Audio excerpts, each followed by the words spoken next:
পাকুন্দিয়া উপজেলা নরসুন্দা নদীর কোল ঘেঁষে দাঁড়িয়ে আছে সুজলা সুফলা শস্য শ্যামলে ভরা সবুজের সমারোহে আচ্ছাদিত আমাদের প্রিয় ঐতিহ্যবাহী চরফরাদি গ্রাম। আসুন জেনে নেওয়া যাক চরফরাদি নামকরণের সংক্ষিপ্ত ইতিহাস। আজ থেকে প্রায় ৩৯০ বছর আগের কথা। বর্তমান পাকুন্দিয়া সদরের পাশ দিয়ে প্রবাহিত ছিল বিশাল এক নদী, যা আজ ব্রহ্মপুত্র নদী নামে পরিচিত। ওই সময় পাকুন্দিয়া সদরে কিছু মানুষের বসবাস থাকলেও তার পশ্চিম অঞ্চলগুলোতে কোনো মানুষের বসবাস ছিল না, যদিও পশ্চিম অঞ্চলগুলো নদীর চরে রূপান্তরিত হয়েছিল, কিন্তু তখনও সেই চরগুলোতে মানুষের বসবাস শুরু হয়নি।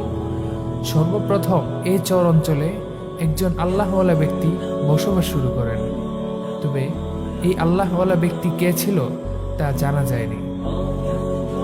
তবে এতটুকু জানা যায় যে তিনি আল্লাহওয়ালা ও ক্ষুধাবিরু লোক ছিলেন, তাই তাকে ফরাদি নামে সম্বোধন করা হতো, আর ফরাদি আল্লাহওয়ালা ব্যক্তিদেরকে বোঝানো হতো।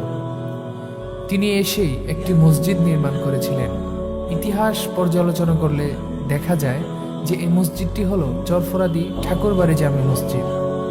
এই মসজিদের পূর্বে এই অঞ্চলে কোনো মসজিদ তৈরি হয়নি, আর তখনকার সময়ে বিভিন্ন অঞ্চলে কলেরা, টাইফয়েড ও বসন্ত ইত্যাদি নানা ধরনের জীবনঘাতক মহামারী ছড়িয়ে পড়েছিল, যার ফলে গ্রামকে গ্রাম আক্রান্ত হয় মানুষ ব্যাপক হারে মারা যেতে লাগলো।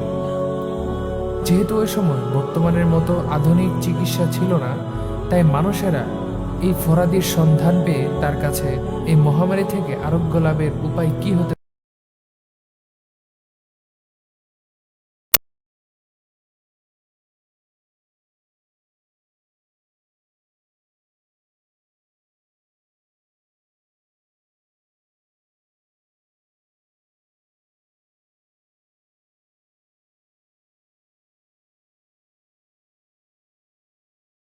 অতঃপর লোকেরা তার কথা মতো কাজ করলো এবং আল্লাহর রহমতে সুস্থ হয়ে যেতে লাগলো। ধীরে ধীরে তার নাম চারদিকে ছড়িয়ে পড়ল।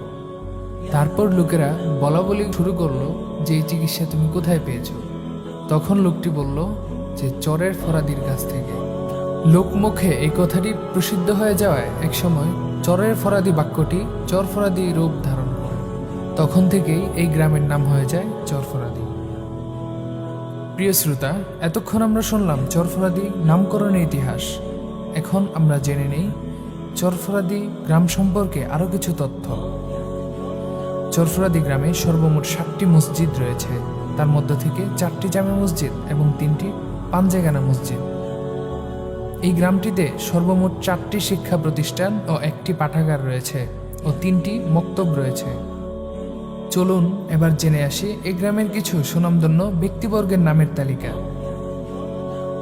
আমাদের গ্রামে ছিলেন একজন বিদগ্ধ আলেমে দ্বীন মরহুম হযরত মাওলানা আজিমউদ্দিন রহমতুল্লাহি আলাইহি। ও ছিলেন মনিরুদ্দিন ঠাকুর, ভাষা সৈনিক শামসুল হক, রইসউদ্দিন মুক্তার ও ডাক্তার উমর ফারুক। চলুন এবার জেনে নেওয়া যাক আমাদের গ্রামের 7 জন বীর মুক্তিযোদ্ধাদের নাম। রেহানউদ্দিন ঠাকুর, আব্দুল মান্নান, মহিউদ্দিন, নূর হুসাইন, নুরুল ইসলাম, বজলুল হক ও ফুলবানু।